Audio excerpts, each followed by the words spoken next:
Hi, this is Emerald and welcome to the Diamond Net, and today I'm going to talk to you about how to reconcile morality and ethics with non-duality and relativism. So if you're a seeker of enlightenment or you're interested in non-duality, you'll notice that very often in the philosophy of non-duality, what people who actually have become enlightened have realized, or people who've had a satori or awakening experience have realized, is that all is one, and that one thing is perfect, and that perfect thing is God, and so everything is always exactly as it should be. Now, this truth falls hard on the ears to somebody who has not experienced this shift before, because they look around at the world and they see, oh my gosh, there's so much suffering in the world. How could everything be perfect when there's so much suffering? And how am I supposed to just sit back and accept it and be unconditionally loving to reality as it is when so many people are needlessly suffering? So in this, I think it's very, very important to realize that there are two different types of truths.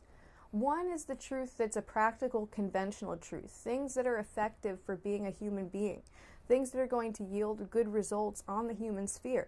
Then there's absolute truth. That is the non-dual truth. That is the fact that all is one and that all things spring from a divine force and is naturally perfect.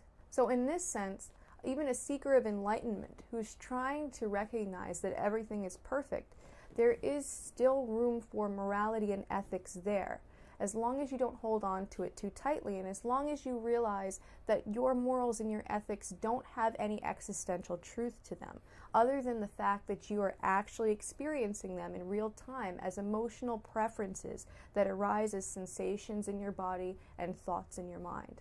So it's important to realize that morality and ethics are mutually exclusive to the realization of enlightenment. But we must also recognize that we have natural preferences and that most people have a universal preference to live in a state of non-suffering.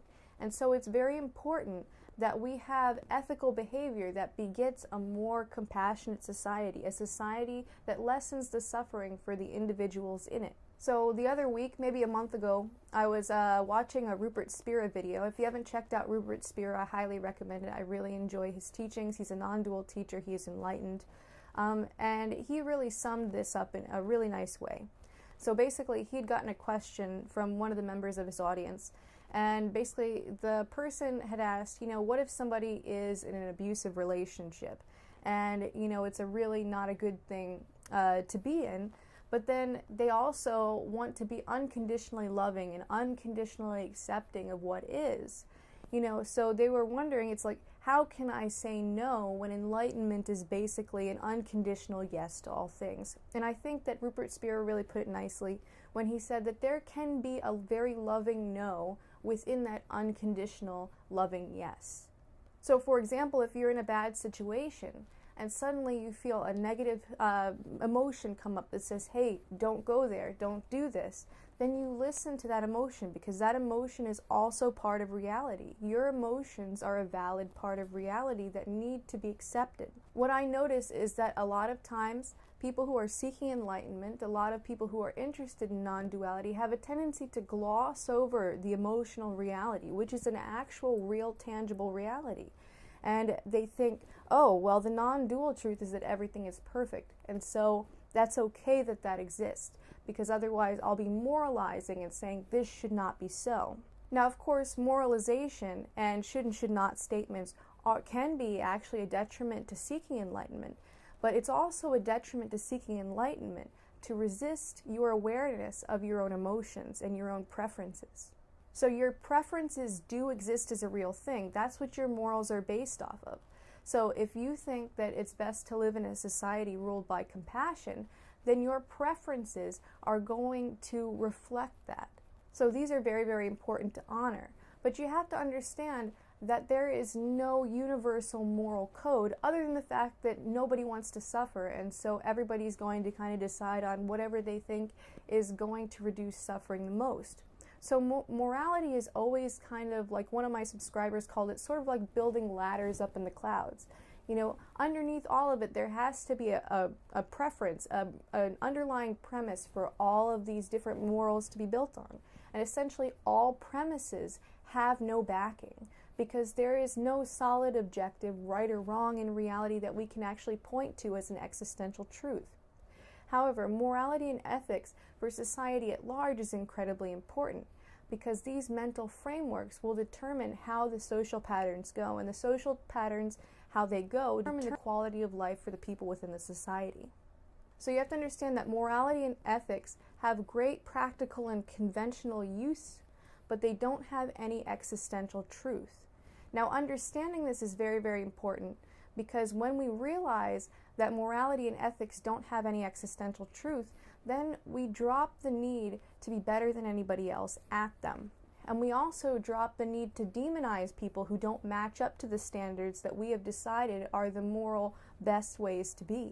So when we hold our beliefs and our morals and our code of ethics very loosely, in the sense that we know that they're not inherently true, but that they're a really great tool to use, then we can pick them up and set them down as we're seeking the truth of reality. So my personal ethical code is quite simple, because a simple tool is much easier to put down than a more complex tool. A lot of people get very, very ideological, and they start coming up with all different ideas of how a person should act and how a person should be. And, they have just so many different standards. And for me personally, I choose one standard, and one standard only, to judge whether or not I should do an action or whether or not I should condone an action. And that's the golden rule. Do unto others as you would have them do unto you. And I find that this rarely steers me wrong. Now again, there's no existential truth to this, other than the fact that living in this way reduces suffering for yourself and for other beings. But there's no inherent rightness to human beings not suffering. There's no inherent wrongness to human beings suffering. It's just more preferable to not suffer. So morality and ethics sort of work like gravity. So gravity only works relative to a planet. So for example, the Earth has a particular pull of gravity. And so all things are going to be relative to that. And gravity is going to be the practical truth of what it is to live on Earth. We get used to living a certain way and moving about a certain way, and our bodies are adapted to that. So it's important to be able to live within the limitations of gravity if Earth is the planet that you live on. So morality works a lot in the same way. If the end that you want is to reduce suffering for all human beings and all animals and all sentient beings, if that's your goal, then there are very particular things that will actually lead to that, very objective things. And there are other things that will lead away from that. And so it's important to adopt values that will actually benefit yourself and benefit humanity if you adopt values. But again, there's nothing inherently right about reducing suffering. I mean, it could be just as right for us to be hit by an asteroid and be completely wiped out.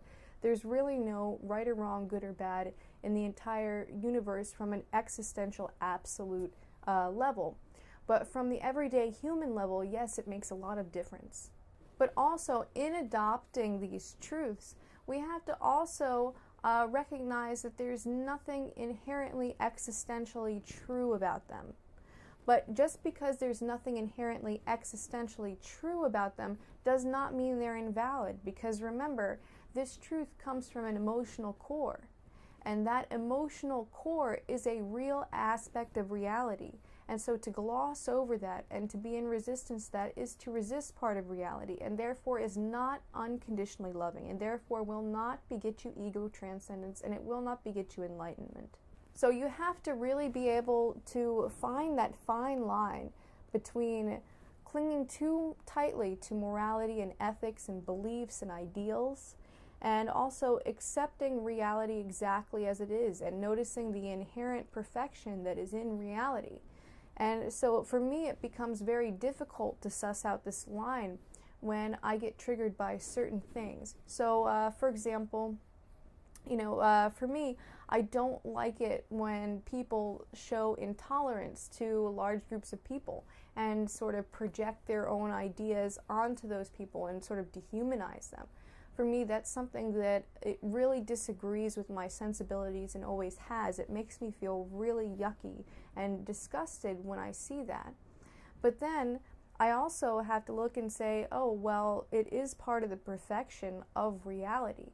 And so even though I don't like it, I have to recognize that if it is that way right now, then for right now that is the way that it should be, because that is the way it is. But at the same time, this does not invalidate my disgust, because my disgust is also the way that it is. And in my preferences, I can shape myself in a particular way to impact the world in such a way that it diminishes this problem. Because that is also part of unconditional love, is to accept your own emotions and then to be able to create from them what you want in your own reality. So many enlightened people have spoken about how at once they can feel unconditional love toward everything that is, but then also at the same time feel disgusted at things. An enlightened person can look at people being tortured and feel disgust and feel sorrow for them, but then also to recognize that their disgust and their sorrow and the torturing and everything that's in reality springs from unconditional love, because the nature of reality is love itself. Now, I understand that that is a bold claim to make and one that I cannot back up with proof, but this is the truth, that people who are enlightened, or people who have had an ego-transcendent experience like I have in the past, and so I have realized this at some point in time. And even though right now that's a very abstract, far distant memory for me, you know, it's been really quite a guiding light for me in my life ever since, because it's like once you catch a glimpse, it really puts things in perspective. And even though I'm not living the truth of non-duality right now, for me that's not the perspective that I have, but it really makes things quite clear. Because if you realize that all is one, then you're going to naturally be treating everyone exactly as you would want to be treated. Because you don't want to eventually have to, on down the road, experience the negative things that you put out into the world upon others. Because your existence as you is fairly arbitrary. So understand that morality and ethics and beliefs are completely mutually exclusive from the realization of enlightenment in the seeking phase. You know, you can do as many good things as you want, and it's never going to beget you enlightenment. Enlightenment is not about doing good things. However, oftentimes when people become enlightened and they recognize that everything's connected, then they will naturally, their morals and ethics will naturally come into alignment with where they're treating the whole of reality as they would want themselves treated, which most people want to be treated nicely and to not have suffering. So the practical truth of morality and ethics is super important to reconcile with absolute truth. Anyway, that's all I have for you for now. I hope that you enjoyed this video. If you did, go ahead, click the like button below and subscribe. Also, check out my blog at thediamondnet.org and sign up for content updates. I give out new updates every Sunday, as well as on the 1st of the month. And other than that, that's all I have. And until next time, keep becoming more you.